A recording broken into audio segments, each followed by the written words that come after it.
Hello everyone, it's Giselle from Kids Yoga Stories, and for today's Yoga Storytime, I'd love to share with you our new Polly's Perfect Pet, a pet yoga book for kids written by Giselle Shardlow and illustrated by Lauren Hughes. And I'll show you how these yoga books work. So you'll notice on the pages, you'll see Polly here practicing a yoga pose, which matches the keyword on a page that's in color. So no matter what page you turn to here, for example, you'll see the yoga pose along with the colored keyword. And at the back of the book, you will find a list of the yoga poses and the instructions if you need that. Okay, so let's go to the front again.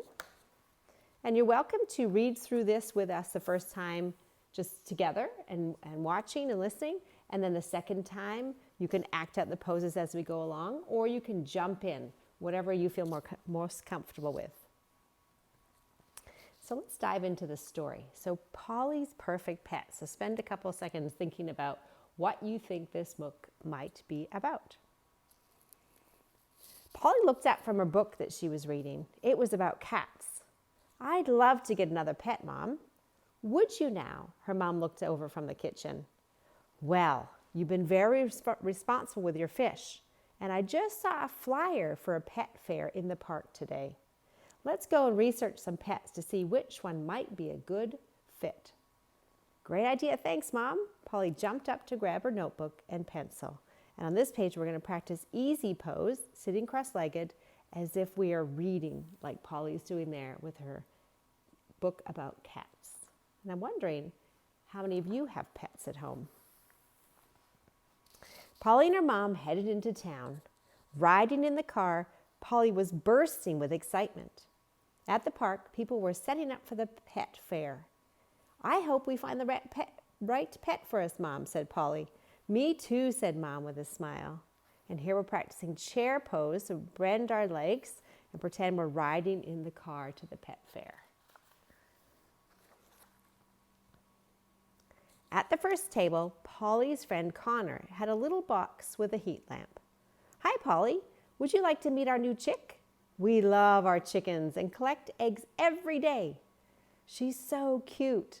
Polly made a note in her book about chickens laying eggs, but then remembered Connor saying in class that he was worried about the coyotes getting the chickens. Having fresh eggs would be terrific, but she would have to figure out how to keep the chickens safe.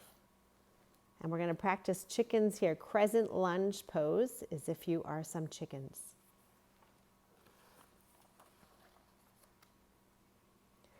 Polly and her mom continued on to the second table, where a girl was cuddling a puppy. Oh, Mom, he's so cute, Polly gushed, kneeling to pet the little dog. Isn't he adorable? The girl yawned, brushing fur off her shirt. But I'm exhausted. He's been keeping us up all night with his barking. Polly made notes under her column labeled puppy. She couldn't imagine being kept up all night. Maybe a new puppy wasn't worth the lost sleep. So we'll practice puppy here in downward facing dog. At the next table, Polly saw her best friend Mika with a fluffy cat. Hi, Miss Williams, Mika said. Polly has been telling me that she wants a pet that's not a fish. I've heard the same thing, Mom laughed. This is Lily, Polly said. She's so fun to play with. We chase her around the house and she loves to play with her little cat toys. So far we've had chickens, puppy, and a cat, right? Mika whispered, yes, she's super fun, but my mom is mad at her for scratching our new couch. Oops. Oh no.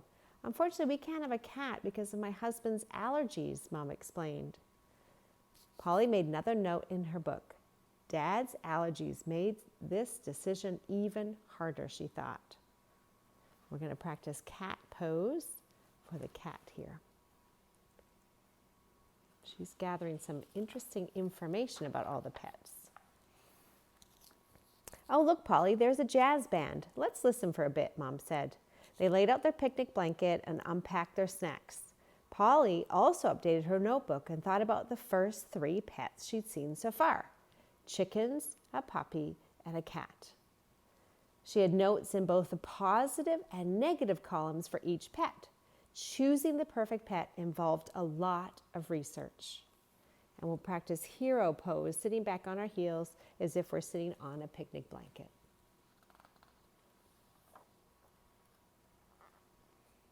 Ready to keep looking? Mom asked as they packed up the blanket. Let's go see Pete.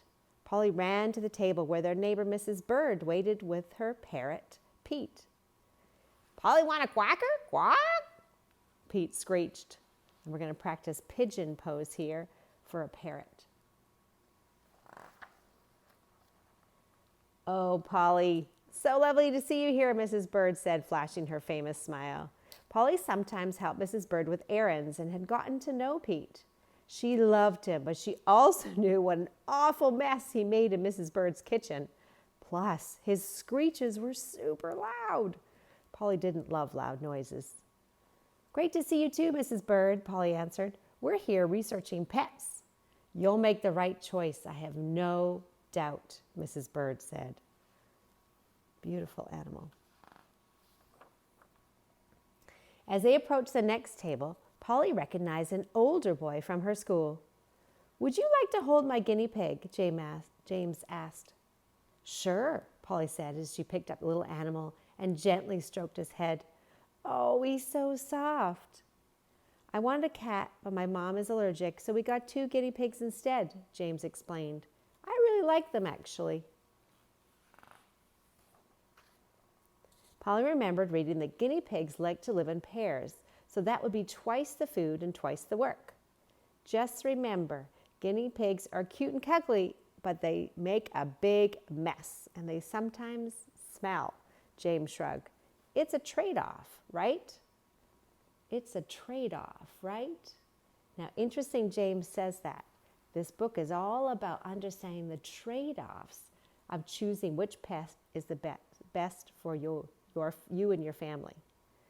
Yes, we're learning all about trade-offs. Polly winked at her mom and then wrote some notes in her book.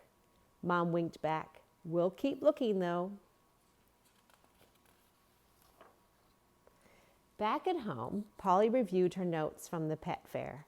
Well, we can't have a dog or cat because of Dad's allergies. We can't have a turtle, guinea pig, or bunny because they make messes and are smelly. Polly was starting to realize that owning a pet would be hard work, but she felt determined to keep going. She really wanted a pet to love and care for. And here we're going to practice cobbler pose as if you're reviewing your notes. So sit with your legs together, palms of your feet together. We can't get a parrot because it's too loud, and you can't cuddle a fish. Polly rubbed her head and then she beamed. But there is one option left. Can you think about what it might be? I've actually been thinking about getting chickens. Mom smiled and placed a hand on Polly's shoulder. I talked to Connor's mom about how to get them set up and how to clean the coop. And if we split up the duties, then I think our family could manage it. And once the chicks grow up, we'll get fresh eggs every day. We're going to practice here squat pose for the little chicks.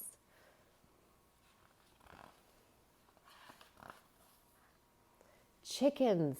That will be so fun, Polly cheered. Let's see. The baby chicks are so cute. We have room in the backyard, and I can collect the eggs every day. Let's go find Dad. We're going to practice knees to chest pose as if you're an egg. That night in bed, Polly thought about her exciting day. She had learned so much about the different pets. She drifted off to sleep, thinking about the adorable chicks that would soon be a part of her family. And we end in resting pose as she thinks about the chickens that she's going to adopt. And then you'll see all of the keywords here on the last page. Now, one thing of note, one of our readers was asking about that Connor had mentioned, there was one other thing that Connor mentioned about the chickens. See if you remember. He was concerned about something. He was concerned about the coyotes. So we actually have chickens, and what we have is we have a very big run for the chickens to come into, and it's locked up so that no animals can come in. That's how we make sure they're safe from the coyotes. So there's no way that the coyotes can dig underneath, and there's no way for them to get inside the run. We've got a top piece, and it's all covered in. So that might be something to think about and to talk about in the story, is how do you think you're going to keep your chickens safe from all the predators around? Thank you so much for joining us for Polly's Perfect Pet. Feel free to reach out to us at Giselle@kidsyogastories.com or check us out on kidsyogastories.com, our website. Thank you so much.